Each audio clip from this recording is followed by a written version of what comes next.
Good evening teachers. ఈరోజు మనకి topic ఏంటంటే చట్టాలు, హక్కులు, యాక్ట్స్ అండ్ రైట్స్ పర్స్పెక్టివ్ ఎడ్యుకేషన్లో ఇది మనకు చాలా ఇంపార్టెంట్ చాప్టర్. ఎందుకంటే కన్ఫామ్గా దీనికి సంబంధించిన బిట్ ఇవ్వకుండా వదలడు అనమాట. అయితే మనకి ఇందులో కొంచెం కాంప్లికేషన్స్ ఉంటాయి. ప్రతి సెక్షన్ గురించి నేర్చుకోవాలి. అలానే ఏ సెక్షన్ అన్నది దేనికి పనిచేస్తుంది, పిల్లల అధికారాలు ఏంటి, అలానే మన టీచర్స్కి కూడా ఎలాంటి రెస్పాన్సిబిలిటీస్ చాలా ఎక్కువగా ఉంటాయి. వీటన్నింటిపైన కంప్లీట్ ఇన్ఫర్మేషన్ అయితే ఉంది. ఇప్పుడు మీకు ఫస్ట్లో ఈ యాక్ట్స్ అండ్ రైట్స్లో ఇంట్రడక్షన్గా కొంచెం ఇన్ఫర్మేషన్ ఇచ్చారు. అందులో ఏంటంటే ఇప్పుడు మీకు స్లైడ్లో ఫస్ట్లో కనిపిస్తున్నారు ఎవరు, మన జాండియూ గారు. పిక్చర్లో జాండియూ గారు కనిపిస్తున్నారు, అవునా? రైట్. ఇక్కడ ఈయన ఏంటంటే ఒక విషయాన్ని చెప్పాడు. కక్ష ఏక్ చోటే సమాజ్కే సమాన హోతే హై అన్నాడు. కక్ష ఏక్ చోటే సమాజ్కే సమాన హోతీ హై అంటే ఆయన ఉద్దేశం ఏంటి? తరగతి గది ఒక చిన్న మోతాదు సమాజం అని అన్నాడు. సరేనా? ఇక్కడ ఇంకొకటి, దేశ భవిష్యత్ అన్నది తరగతి గదిలో రూపొందుతుంది. ఎవరన్నారంటే డాక్టర్ డిఎస్ కొఠారి తన రిపోర్ట్లో అన్నాడు. ఎడ్యుకేషన్ అండ్ నేషనల్ డెవలప్మెంట్, ఇందులో తన నివేదిక ఇది. డాక్టర్ డిఎస్ కొఠారి కమిషన్, అతను ఉన్నారు కదా డాక్టర్ కొఠారి కమిషన్ అని మీకు బాగా గుర్తుంటుంది. ఆయన ఇచ్చిన నివేదిక ఏదైతే ఉంటుందో ఆ నివేదిక పేరు వచ్చేసి ఎడ్యుకేషన్ అండ్ నేషనల్ డెవలప్మెంట్. మనం హిందీ క్యాండిడేట్స్ కాబట్టి కొంచెం హిందీని కూడా మాట్లాడుకోవాలి. డాక్టర్ డిఎస్ कोठारी ने अपनी report education and national development में कहा कि देश का भविष्य कक्षा कक्ष में తయారు హోతా హే. ఇక్కడ చూడండి, మీకు పక్కన చాలా చక్కగా నీట్గా ఇచ్చారు. కక్షా కక్ష ఈక్వల్ టు చోటా Samaj. It is a small society, మనకు బాగా తెలుసు. यहाँ बच्चे साथ रहते हैं, सीखते हैं, एक दूसरे के साथ వ్యవహార్ करना सीखते हैं. ఇక్కడ ఏంటంటే పిల్లలు ఒకరినొకరు కలిసి ఉంటారు, అలానే కొత్త విషయాల్ని నేర్చుకుంటారు, ఒకరినొకరు వారి యొక్క బిహేవియర్ చేంజెస్ని కూడా పక్క వాళ్ళ ద్వారా కొన్ని విషయాల్ని నేర్చుకోవడం అన్నది జరుగుతుంది అనమాట కదా. ఇప్పుడు పక్క వాళ్ళని చూసి నేర్చుకుంటున్నప్పుడు ఏంటంటే, ఒకవేళ తనతో పాటుగా కూర్చున్న ఫ్రెండ్ మంచి పిల్లవాడు అనుకోండి, వీడు కూడా చాలా మంచి విషయాల్ని నేర్చుకుంటాడు. ఒకవేళ స్టూడెంట్ పక్కనున్న ఫ్రెండ్ సరిగా నేర్చుకోలేక, అంటే బిహేవియరల్ ఇష్యూస్ ఉంటే పక్కనున్న ఫ్రెండ్ కూడా అనుకోకుండా కొన్ని హ్యాబిట్స్ అన్నవి నేర్చుకుంటాడు. వెదర్ గుడ్ అయితే గుడ్ థింగ్స్ నేర్చుకుంటారు, బ్యాడ్ ఇన్సిడెంట్ అంటే చిన్న చిన్న బ్యాడ్ హ్యాబిట్స్ ఉంటాయి కదా అదర్ పిల్లలకి, సో అవి నేర్చుకునే ఛాన్సెస్ ఉంటాయి. యహీ అనుభవ్ ఉన్హే సమాజ్ కా జిమ్మేదారీ నాగరిక్ బనాతా హై. అంటే సొసైటీలో ఒక వెల్ రెస్పాన్సిబుల్ పర్సన్గా ఉండడానికి ఎంత అవసరమో ఆ థింగ్స్ అన్నీ సమాజంలో తను ఉండడానికి ఏవైతే అవసరమో అవన్నీ ఫస్ట్ చిన్న గుంపుగా ఏర్పడినటువంటి ఫ్రెండ్స్. మనం అనుకుంటాం మన పిల్లల్ని స్కూల్ దాకా తీసుకువెళ్ళేసి డ్రాప్ చేసి వస్తున్నప్పుడు మమ్మీ డాడీ తను నా ఫ్రెండ్ అని చెప్పేసి చాలా బాగా చెప్తారు. What ever it may be, పిల్లల దగ్గర అటువైపు పిల్లల దగ్గర నుంచి ఏం నేర్చుకుంటారు, మనము ప్రాపర్గా పిల్లవాళ్ళకి గైడెన్స్ ఇవ్వాలి. इसीलिए प्रत्येक बच्चे को विद्यालय आना चाहिए और उसे ऐसा वातावरण मिलना चाहिए जिसमें वह सुखी, संतुष्ट तथा सामाजिक रूप से अनुकूल व्यवहार वाला नागरिक बन सके. ఇక్కడ ఏంటంటే అలాగ వచ్చి క్లాస్లో కూర్చుంటే సుఖీ, సంతుష్టి తథా సామాజిక రూప్ సే అనుకూల వ్యవహార్ వాలా నాగరిక్ బన్ సకే. ఇక్కడ ఏంటంటే అనుకూలమైనటువంటి వాతావరణాలు, ఎక్కడ అవసరానికి తగ్గట్టుగా ఎలా బిహేవ్ చేయాలి అన్ని విషయాల్ని తను నేర్చుకుంటాడు.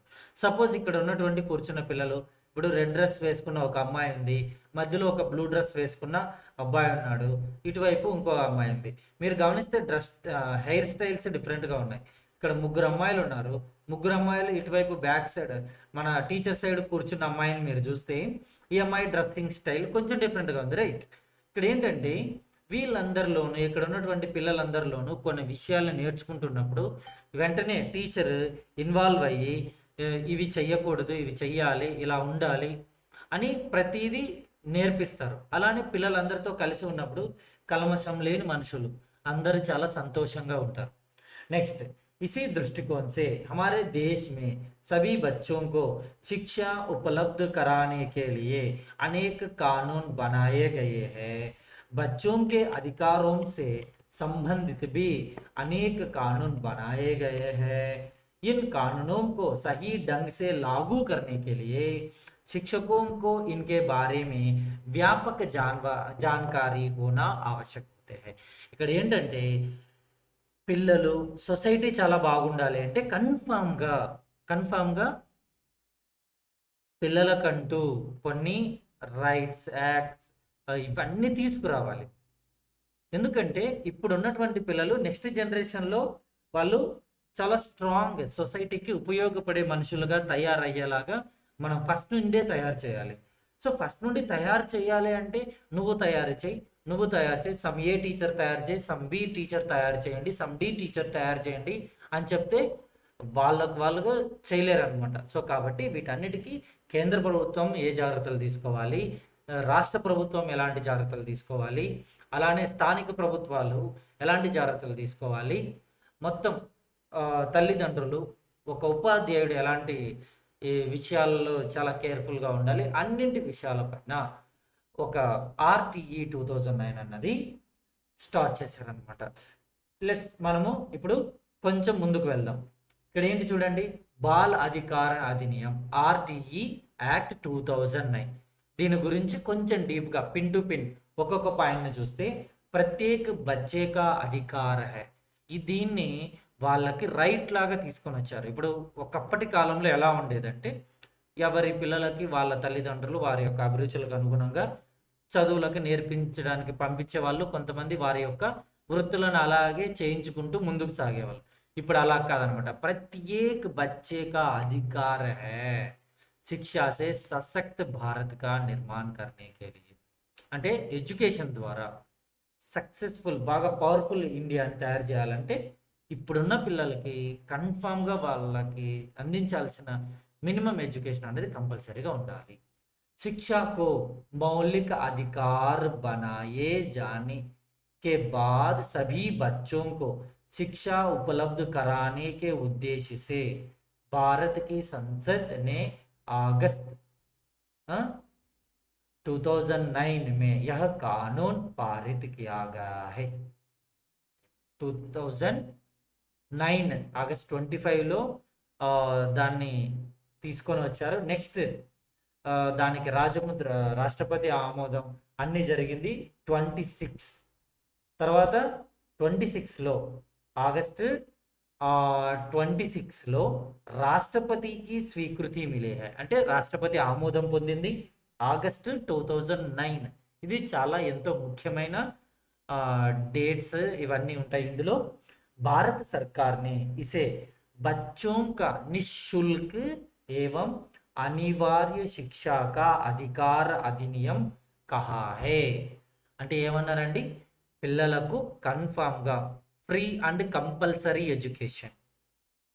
యహ్ అధినియం ఎప్పుడు 27 अगस्त 2009 को राजपत्र गजट में प्रकाशित हुआ है.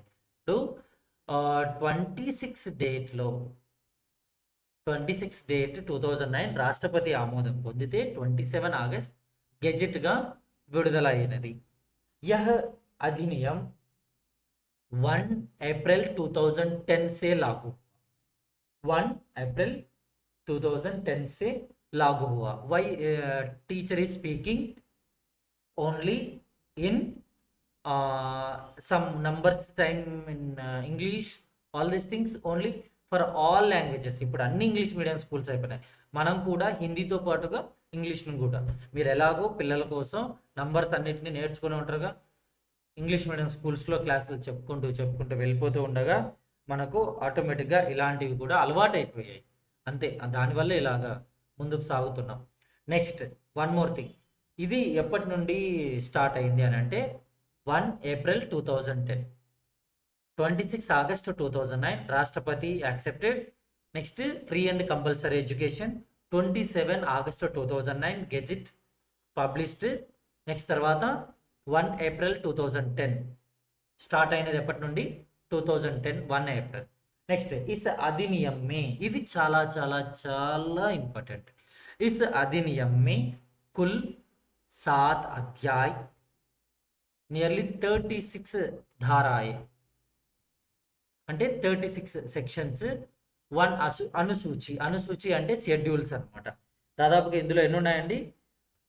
ఏంటి కంప్లీట్గా ఇందులో ఉన్నది 7 అధ్యాయాలు, 36 సెక్షన్లు, ఒక షెడ్యూల్. దీని యొక్క ఉద్దేశం ఏంటి అంటే सभी बच्चों को निःशुल्क शिक्षा उपलब्ध कराना, बच्चों को विद्यालय में प्रवेश और प्रतिधारणा सुनिश्चित करना, गुणवत्ता शिक्षा प्रदान करना, बच्चों के समग्र विकास को प्रोत्साहित करना. సమగ్ర వికాస్ అంటే ఏదో నేను టెక్స్ట్ బుక్లో ఉన్నవి 4 ముక్కలు నేర్పిస్తానంటే కాదు, అంతకు మించి వాళ్ళకి నేర్పించాలి. సమత और सामाजिक न्याय के माध्यम से राष्ट्र निर्माण करना.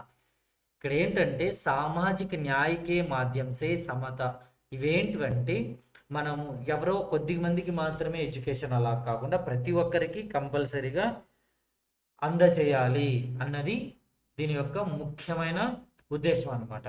నెక్స్ట్ ఒకసారి బ్రీఫ్గా చెప్పుకుంటే ఇందులో అధ్యాయ 1 మొదటి అధ్యాయంలో దేని గురించి చెప్తారు అని అంటే అధినియం కా నామ్, क्षेत्र, प्रारंभ तथा विभिन्न शब्दों की परिभाषा.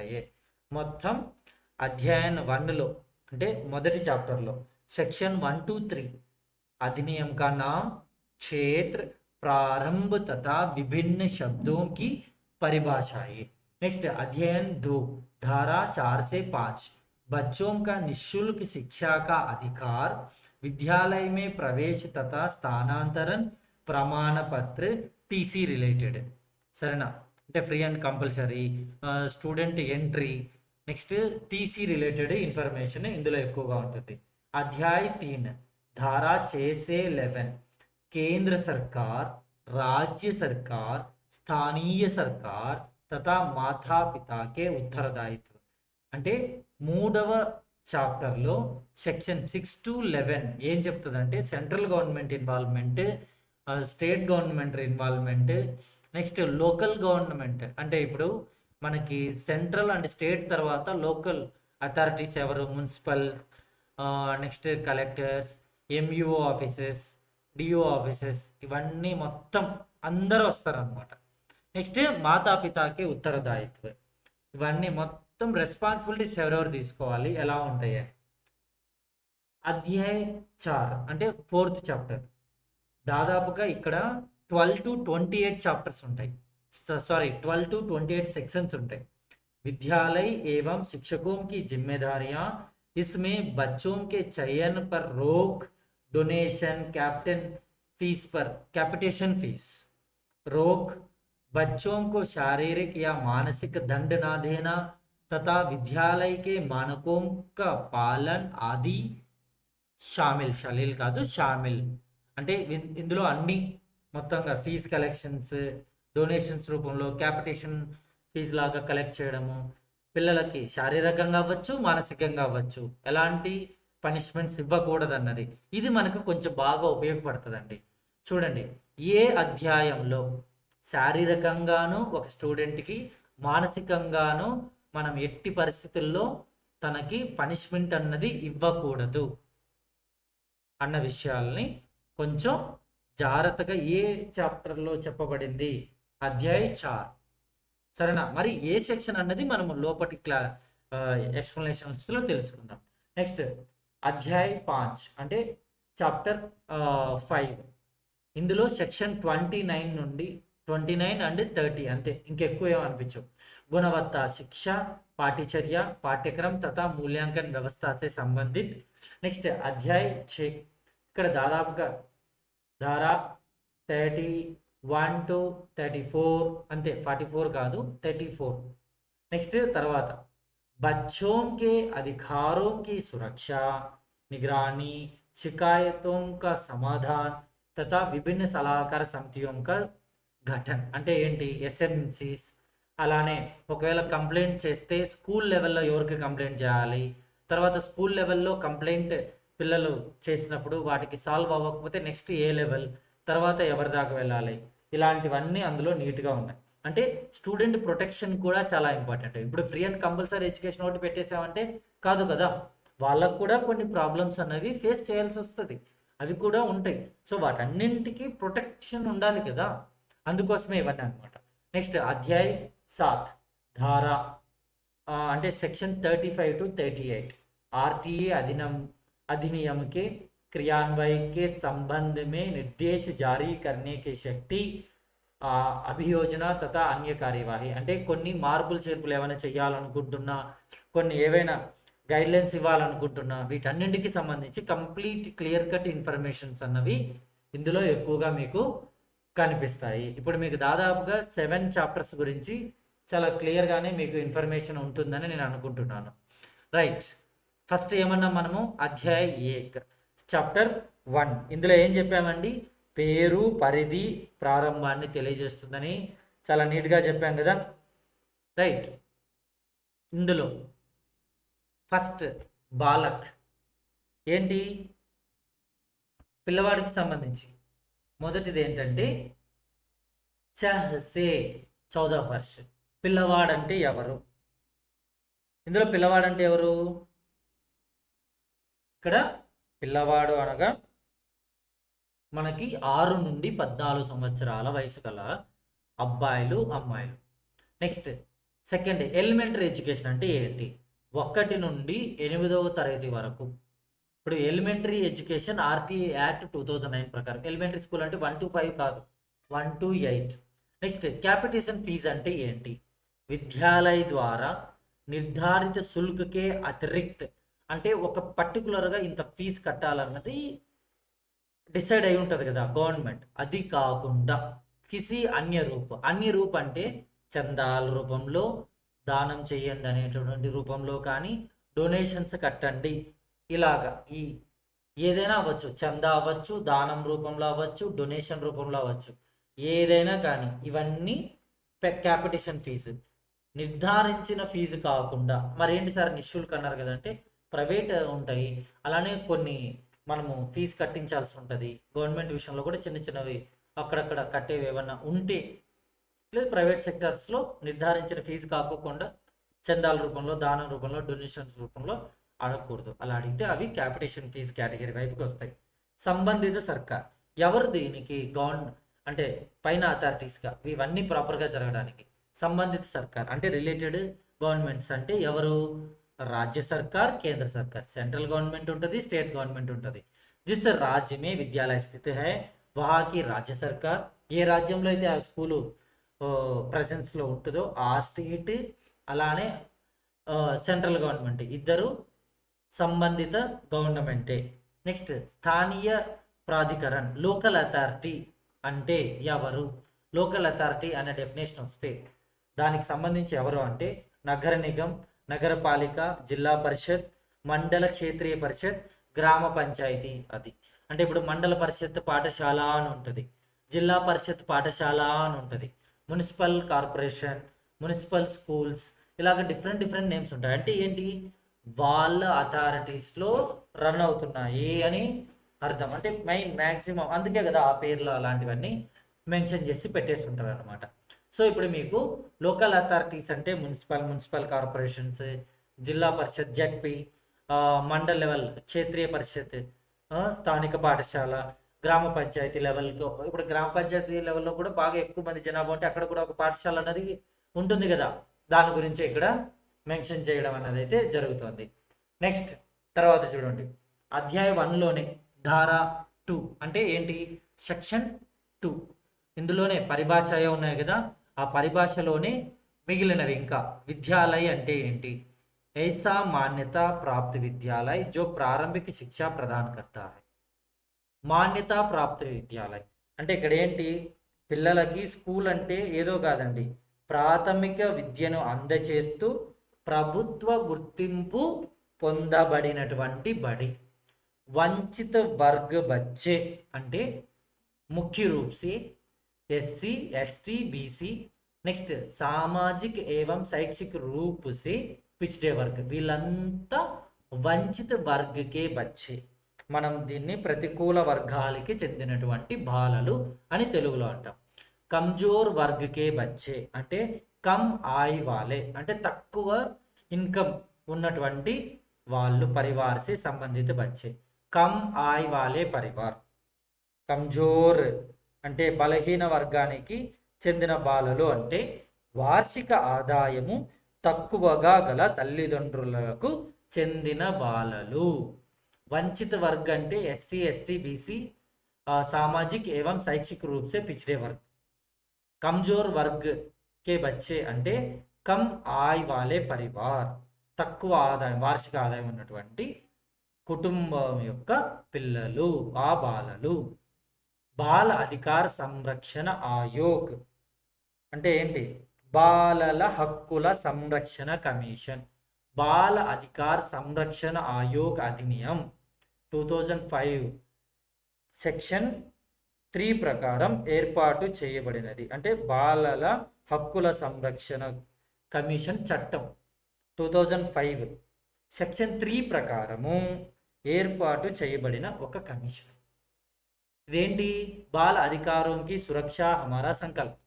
దాని కొటేషనే చూడండి, వారి యొక్క హక్కులని ప్రొటెక్ట్ చేయడమే. అందుకే అలాంటి యాక్ట్స్, అలాంటి అథారిటీస్, కమిషన్స్ ఉన్నాయని కొన్ని సందర్భాలలో పిల్లల విషయంలో ఎక్కడైనా అవాంఛితంగా కోపాన్ని కంట్రోల్ చేసుకోలేక ఎవరైనా బిహేవ్ చేసి ఏమైనా జరిగినా కంప్లీట్ రెస్పాన్సిబిలిటీ తీసుకోవాల్సిన బాధ్యత ఉంటుంది. అందరూ శిక్షార్హులు అవుతారు వాళ్ళ విషయంలో, వాళ్ళకి ఇబ్బంది కలిగిస్తే. నెక్స్ట్ ఇంకొకటి, ప్రత్యేక వర్గీకరణకు చెందిన పాఠశాల అంటే ఏంటి? విశేష శ్రేణికే విద్యాలయ అనగా सैनिक स्कूल, सेना के बच्चों के लिए विशेष रूप से स्थापित विद्यालय, सैनिक स्कूल्स, नवोदय विद्यालय, प्रतिभाशाली बच्चों के लिए आवासीय विद्यालय. నవోదయ విద్యాలయాలు బాగా టాలెంట్ టెస్ట్ అవన్నీ ఎగ్జామినేషన్స్ కండక్ట్ చేస్తారు. కండక్ట్ చేసి వాళ్ళందరినీ ఒక చోట చేర్చి వాళ్ళకి సపరేట్గా విద్యనిస్తారు. విశేష శ్రేణి విద్యాలయ అంటే సైనిక్ స్కూల్స్ మరియు నవోదయ పాఠశాలలు. ఇక్కడ దాకా మీకు బాగానే అర్థమైందని నేను అనుకుంటున్నాను. అధ్యాయం 1 దేని గురించి, ఎన్ని సెక్షన్స్ ఉన్నాయండి అధ్యాయం 1లో? Ansana ma'am and Bharati ma'am and Shabana ma'am, Asma ma'am and Kamala ma'am, please. Section 1 and 2 ఏ అధ్యాయంలో వస్తాయి? చాట్ బాక్స్లో ప్రతి ఒక్కరు ఆన్సర్ ఇవ్వాలి. ఇది మనము రికార్డ్ చేస్తున్నాం కాబట్టి ఒకవేళ మీరు ఎక్కడన్నా ప్రదేశాల్లో ఉంటారు కదా, బ్యాక్గ్రౌండ్ నాయిస్ వస్తుంది. రికార్డింగ్ అయిపోయిన తర్వాత పేరున పిలిచి మళ్ళీ కొన్ని క్వశ్చన్స్ వేస్తాను. ఎంత నేర్చుకున్నాం ఒక రోజు కన్నది ముఖ్యం కాదు, సరేనా? తక్కువ సమయంలో మనము ఎంత చక్కగా రిప్లై ఇవ్వగలిగేంతగా రిసీవ్ చేసుకున్నాం అనేది ఇంపార్టెంట్. నేర్చుకున్నాం అని చెప్పేసి ఈ రోజుకి నేర్చుకుంటాం, రేపటికే గుర్తుండదు. ప్లీజ్ చాట్ బాక్స్లో నాకు ఆన్సర్ కావాలి. 1 and 2 సెక్షన్స్ దేని గురించి ఎక్కువగా చెప్తున్నాయి? 1 and 2 సెక్షన్స్ దేని గురించి చెప్తున్నాయి? మీకు చాట్ బాక్స్లో మెసేజ్ చేసే అవకాశం ఉందండి. ఎస్, ఎవరికి మెసేజ్ చేసే అవకాశం లేదా ఇక్కడ? ఒక నిమిషం చెక్ చేస్తాను నేను. Let's participate send. ఎస్,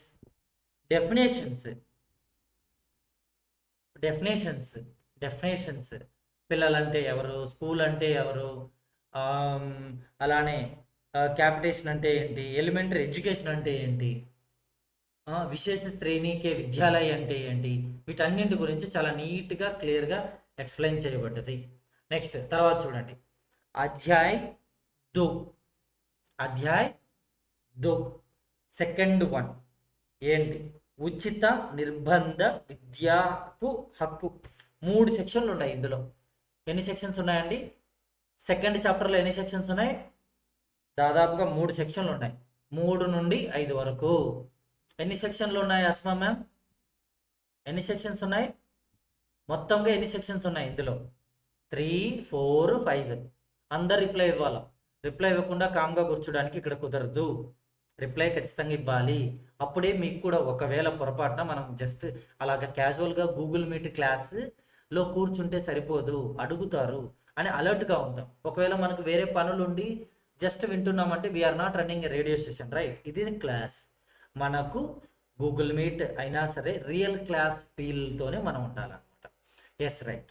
ఇక్కడ చూడండి, ఫస్ట్ సెక్షన్ 3 ఏం చెప్తుంది? 6 से 14 वर्ष के सभी बालक बालिकाओं को निःशुल्क एवं अनिवार्य प्रारंभिक शिक्षा प्राप्त करने का अधिकार है. అధికార్ అంటే ఏంటి? 6 నుండి 14 సంవత్సరాల బాల బాలికలందరికీ ఉచిత నిర్బంధ ప్రాథమిక విద్య పొందే హక్కు ఉంటుంది. सरकारी विद्यालयों में शिक्षा के लिए विभिन्न प्रकार की फीस नहीं ली जानी चाहिए. అంటే ప్రభుత్వ పాఠశాలలో అన్ని రకాల ఫీజుల నిషేధం అన్నది ఉంటుంది. కోయి ఫీజ్ నహీ హై. నెక్స్ట్, అన్నిటికన్నా ముఖ్యమైనదండి, विकलांग बच्चों को भी संबंधित कानून के अनुसार निःशुल्क एवं అనివార్య ప్రారంభిక శిక్షా కా అధికార హై. ఒకవేళ వికలాంగులు అయ్యి ఉండి అయినా కూడా వారికి కూడా సమాన అధికారాలు అయితే ఉంటాయి. ఇందులో కొంచెం ముఖ్యమైన విషయాలు, शिक्षा हर बच्चे का मूल अधिकार है. सरकार का दायित्व है कि सभी बच्चों को निःशुल्क और अनिवार्य शिक्षा उपलब्ध कराए. हर बच्चे को सम्मान पूर्वक और बराबरी का शैक्षिक अवसर मिलना चाहिए. ప్రతి ఒక్కరికి బరాబర్గా ఉండాలి. ఆర్టీ యాక్ట్ 2009లో మెయిన్ ముఖ్యమైన పాయింట్స్ అంటే ఇవే. నెక్స్ట్ తర్వాత సెక్షన్ 4 ఏం చెప్తుంది? సెక్షన్ 4 ఏం చెప్తుంది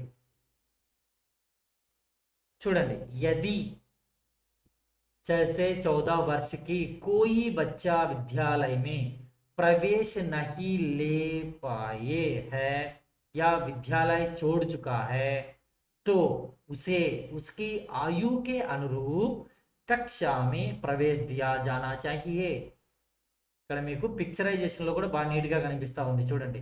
బాధపడుతూ ఉన్నటువంటి పిల్లవాడు వాడి వయసుకు తగ్గట్టుగా ఆ వయసుకు తగ్గట్టుగా ఏ క్లాస్కి అయితే వాడు వెళ్ళి కూర్చోవచ్చో అబ్బాయి ఆ క్లాస్లో వెళ్ళి కూర్చోవచ్చు. కొన్ని కారణాల వల్ల తను చదువుకోలేని పరిస్థితిలో ఉన్నట్టయితే అలాంటి వారన్నిటిని మనము ఆర్గనైజ్ చేసి డాక్యుమెంటేషన్ చేసి వాళ్ళందరినీ కలెక్ట్ చేసుకొని మళ్ళీ వాళ్ళని స్కూల్లో చేరేలాగా చెయ్యాలి. నెక్స్ట్, స్కూల్లో అయితే వారి యొక్క ఏజ్కి తగ్గట్టుగా చేర్పించేసాము. నెక్స్ట్ ఏంటి?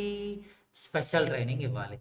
ऐसे बच्चों को अपने सहपाठियों के बराबर शैक्षिक स्तर प्राप्त करने के लिए, ఇక్కడ బాగా గుర్తుపెట్టుకోండి, बराबर शैक्षिक स्तर प्राप्त करने के लिए विशेष प्रशिक्षण स्पेशल ट्रेनिंग दिया जाना चाहिए.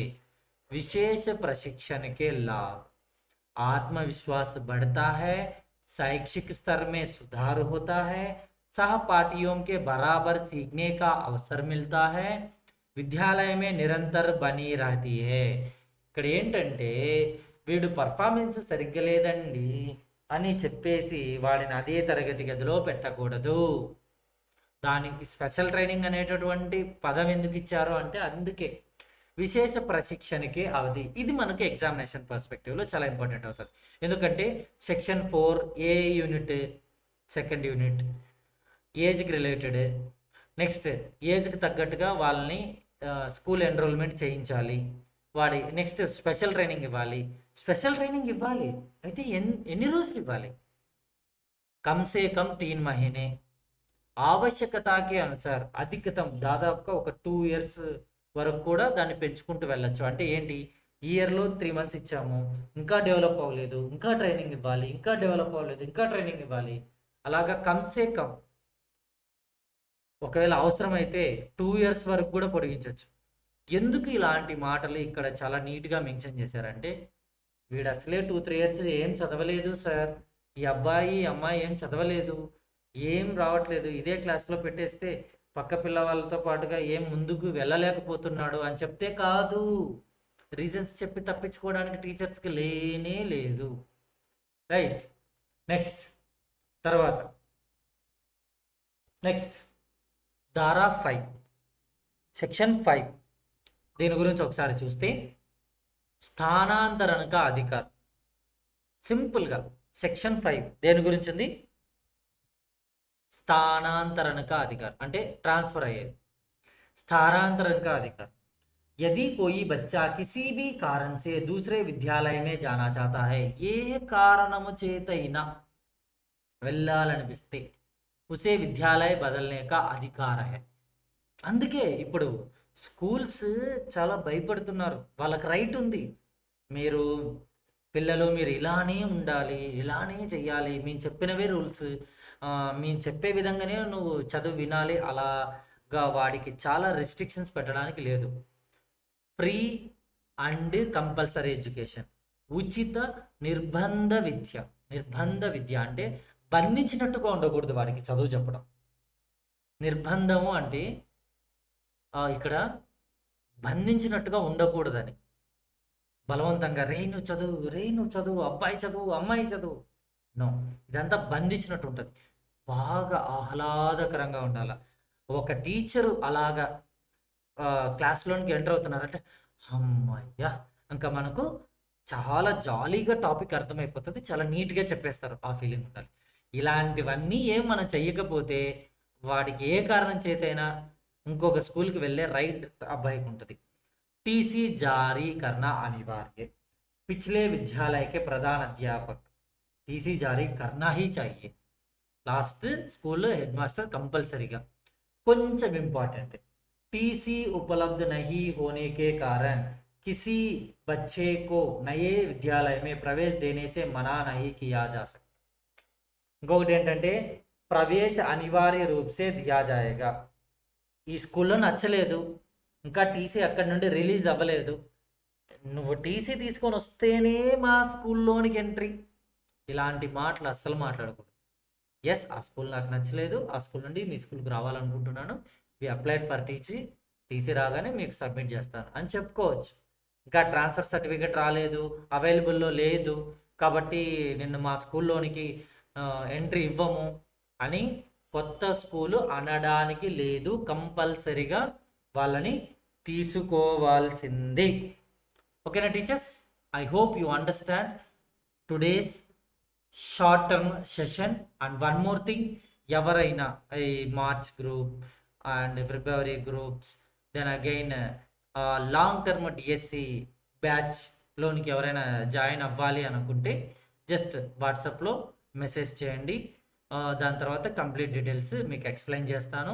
అలానే మరొకటి నేను చాలా క్లియర్గా చెప్తున్నాను, ఆన్లైన్ ఎగ్జామ్స్ మనకు వెబ్సైట్లో ఉంటాయి. వెబ్సైట్లో ఉండటం అంటే మీకు స్క్రీన్ షాట్ తీసుకోవచ్చు, డౌట్ ఉన్నదాన్ని స్క్రీన్ షాట్ తీసుకొని మనల్ని అడగచ్చు. వాట్సాప్లో మ్యాక్సిమం వితిన్ 24 అవర్స్లో రెస్పాన్స్ మెసేజ్ రూపంలో అందుబాటులో లేకపోయినా క్లాస్ టైంలో ఇలాగ క్లాస్ అయిపోయిన తర్వాత కూడా మీరు అడగచ్చు. ఆ ఫెసిలిటీ కూడా మీకు ఉంది. సరేనా? మొబైల్ యాప్స్ ద్వారా కోర్సులు అందించే వారికి ఫ్రీలాన్సర్ టీచర్స్ హబ్కి తేడా ఏంటి అంటే, అక్కడ ప్రీ రికార్డెడ్ వీడియోస్, ఇక్కడ మీకు లైవ్ క్లాస్ వీడియోస్. ఒకవేళ లైవ్ క్లాస్ వీడియో మిస్ అయితే అదే లైవ్ క్లాస్ వీడియోని ఫ్రెష్గా ఇప్పుడు రెడీ చేసిన వీడియో మీకు ఏది అయితే మనం క్లాస్లో మాట్లాడుకొని క్లాస్ చెప్పినప్పుడు ఏదైతే డిస్కస్ జరుగుతుందో అదే మీకు లైవ్గా వస్తుంది. కొన్ని చోట్ల ఎడిటింగ్స్ అన్ని చేసేసి నెక్స్ట్ డే వితిన్ 24 అవర్స్ లోపు మీకు అప్డేట్ చేస్తాము. నెక్స్ట్ ఇంకొకటి, ఈ లాంగ్ టర్మ్ బ్యాచ్కి సపరేట్గా మీకు జాయిన్ అయిన తర్వాత హార్డ్ కాపీస్ కూడా మీకు పోస్టల్ అడ్రస్ ద్వారా పోస్టల్ కూడా చేయడం జరుగుతుంది. ఎందుకంటే మొబైల్స్లో అయినా సరే, మీ ఇంట్లో స్మార్ట్ టీవీ 32 ఇంచ్ ఇట్లాగా టీవీస్ ఉన్నా మన వెబ్సైట్ని కూడా మీరు పెద్దగా చూసుకోవచ్చు. మన యూట్యూబ్ వీడియోని కూడా చాలా పెద్దగా మీరు అక్కడ చూసుకోవచ్చు. యాప్స్‌లో ఆ ఫెసిలిటీస్ ఉండవు. ఇక్కడ ఉండే యాక్సెస్ బిగ్ స్క్రీన్‌లో వచ్చేలాగా చేసుకోలేరు. ఎందుకంటే బిగ్ స్క్రీన్స్‌లోనో, ల్యాప్‌టాప్స్‌లో ఓపెన్ అయితే స్క్రీన్ షాట్స్ తీసుకుంటారేమో అని వారి కంటెంట్ ప్రొటెక్షన్. ఇప్పుడు ప్రశ్న ఏంటంటే, ఎంతసేపు మొబైల్‌లో బ్రైట్‌నెస్ ఉన్నప్పుడు చూస్తారు చెప్పండి? కళ్ళు మంటలకు రావడము, హై స్పెక్టికల్స్ లేని వాళ్ళుంటారు. సో, ఈ పర్స్పెక్షన్స్‌లో చాలా ప్రాబ్లమ్స్ ఉంటాయి.